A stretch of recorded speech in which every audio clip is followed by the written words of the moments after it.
Chuck, what is the InnovaScapes Institute? We're a small research institute dedicated to the question of how science and society interact. How do you go about studying that? Do you have people doing field work, asking people? We've got field work. We put together small panels of experts. We do investigative research on specific topics. Have you come up with any interesting insights yet? We've got one underway on chronic obstructive pulmonary disease that is fascinating.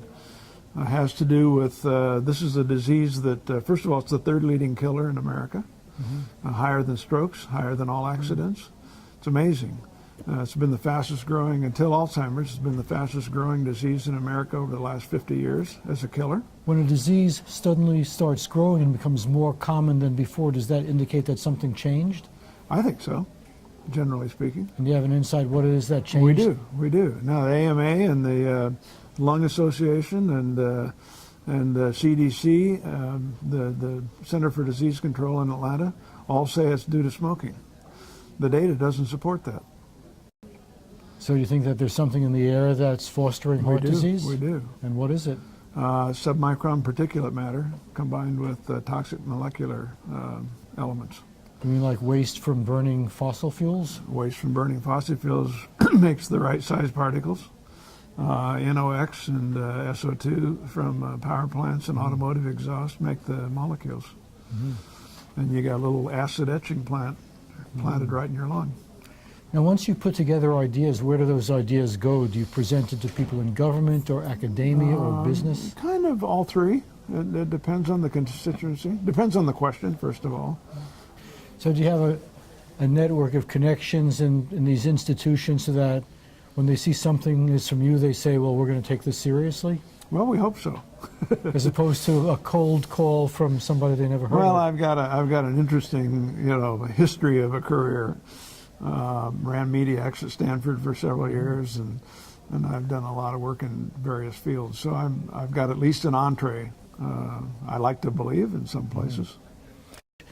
Does this type of research require a lot of resources? I mean, does it take a lot of money to analyze this type of data, or is it something that anybody who really wanted to do it could do it because it doesn't require that much? It's fantastic what information is at our fingertips. And you can do an awful lot today on a relatively limited budget. But yeah, there's cost involved, and there's technical expertise involved.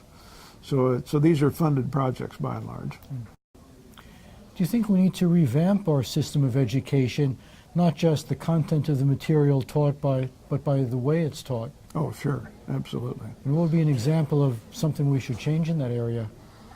Well, education today, the way it's been done, is a pretty old model, very expensive model.